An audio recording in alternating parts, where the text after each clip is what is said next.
লাল গালিচা নিয়ে হেলিকপ্টারে চড়ে দল গঠন করার জন্যই কিন্তু 5 আগস্ট ছাত্র জনতার গণ অভ্যুত্থান। 75 এসেছে, 90 এসেছে, 24 এসেছে, কিন্তু 71 আর 75 এক হতে পারে না, 71 আর 90 এক হতে পারে না, 71 আর 24 এক হতে পারে না। শহীদ প্রেসিডেন্ট জিয়াউর রহমান, তিনি তৎকালীন মেজর ছিলেন, তিনি যে স্বাধীনতার ঘোষণা দিয়েছেন এ প্রশ্নে কোনো প্রশ্ন থাকতে পারে না। আমরা নতুন নতুন দল আসবে, বহু মত আসবে, বহু পথ আসবে, এটাই গণতন্ত্রের সৌন্দর্য, এটাকে আমরা স্বাগত জানাই। কিন্তু অর্ভাজিনের মতো কথা বলে রাষ্ট্রের দায়িত্বে থেকে লাল গালিচা নিয়ে হেলিকপ্টারে চড়ে দল গঠন করার জন্যই কিন্তু 5 আগস্ট ছাত্র জনতার গণ অভ্যুত্থান হয় নাই। এখনও রক্তের দাগ শুকায় নাই শহীদানদের, এখনও আমার ভাইদের দাগ শুকায় নাই, এখনও আমরা বুলেট বিদ্ধ রয়েছি, এখনও এই যে আপনারা প্রোগ্রাম করে আসলেন অনেকের চুক গেছে। এটা সব শহীদ প্রেসিডেন্ট জিয়াউর রহমানের আদর্শের উত্তরাদেশ সৈনিকেরা। আমরা এর জন্য পঙ্গুত্ব বরণ করি নাই, এই জন্য শহীদ হই নাই যে কিছু সংখ্যক ব্যক্তির উচ্চাবিলাস পূরণ করার জন্য। যেমন আমরা করি নাই ফ্যাসিস্ট রেজিম, তার মতো যারাই আচরণ করবে তারাই ইতিহাসে রাস্তা করে নিক্ষিপ্ত হবে। তবে আমরা বহুমত বহুপথকে বিশ্বাস করি। আর যারা 71 আর 24 বলেন এক, তারা বাংলাদেশের স্বাধীনতাকে বিশ্বাস করে না। 71-এর আদর্শকে ধারণ করে, সেই চেতনাকে ধারণ করে 24 এসেছে, 90 এসেছে, বারবার 75-এর একটা পর্যায়ে এসেছে, 75 এসেছে, 90 এসেছে, 24 এসেছে, কিন্তু 71 আর 75 এক হতে পারে না, 71 আর 90 এক হতে পারে না, 71 আর 24 এক হতে পারে না।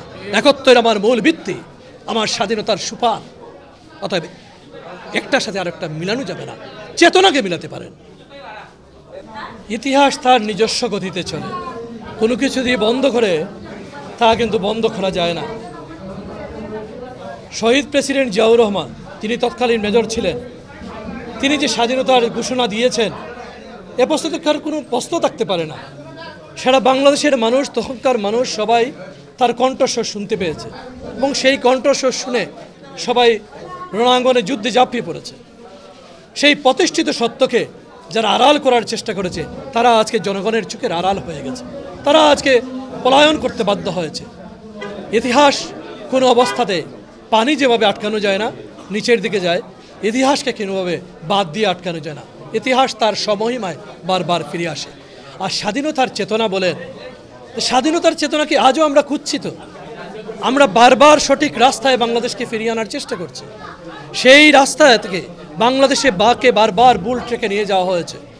আমরা মনে করি এবার যে আমরা সঠিক রাস্তায় ফিরলাম, এত রক্তের বিনিময়ে, এত শহীদের আত্মত্যাগের বিনিময়ে আমরা বিশ্বাস রাখতে চাই আর বাংলাদেশ পথ হারাবে না।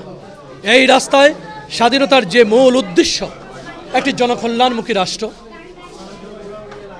একটি গণতান্ত্রিক রাষ্ট্র, একটি সমৃদ্ধময় রাষ্ট্র, একটি মানবিক মূল্যবোধের রাষ্ট্র আমরা গঠন করব, যেখানে ধনী দরিদ্র বৈষম্য থাকবে না, সবাইকে নিয়ে এটি বাংলাদেশি জাতীয়তাবাদের ভিত্তিতে সকল ভাষাভাষী, সকল ধর্মের সকল মানুষকে নিয়ে আমরা একটি রাষ্ট্র গঠন করব। সেই রাষ্ট্র একটি শান্তিময় রাষ্ট্র হবে। সেই রাষ্ট্র আমরা ইনশাল্লাহ একটি জনগণের ভোটের মাধ্যমে নির্বাচিত হবে, জনপ্রতিনিধিত্বশীল সরকারের মধ্য দিয়ে সেই রাষ্ট্র গঠনের পথে আমরা রয়েছি। আমরা মনে করি না কোনো ব্যক্তি, কোনো গোষ্ঠী এই পথের অন্তরায় হয়ে দাঁড়াতে পারবে। আমরা দৃঢ়ভাবে বিশ্বাসী যারাই অন্তরায় হয়ে দাঁড়াবে তারাই ইতিহাসে রাস্তা করে আবারও নিক্ষিপ্ত হবে। স্বাধীনতা দিবসের আজকের 54 বৎসর পর এই লগ্নে আমি আপনাদের মাধ্যমে গভীর শ্রদ্ধার সাথে স্মরণ করছি, যিনি তার দূরদর্শী চিন্তাধারা, যে একটি দেশকে তিনি যখন মানুষের মুক্তির আকাঙ্ক্ষা ছিল, সেই মুক্তির আকাঙ্ক্ষা যখন তখন প্রচলিত রাজনীতিবিদরা ধরে রাখতে পারেননি, তখন তিনি দিয়েছিলেন। পরবর্তীতে তিনি উৎপাদন এবং উন্নয়নের রাজনীতি 75-এর পর নিয়ে এসেছেন, বাংলাদেশকে একটি তলাবিহীন জুড়ি থেকে একটি ইমার্জিং টাইগারে পরিণত করেছেন।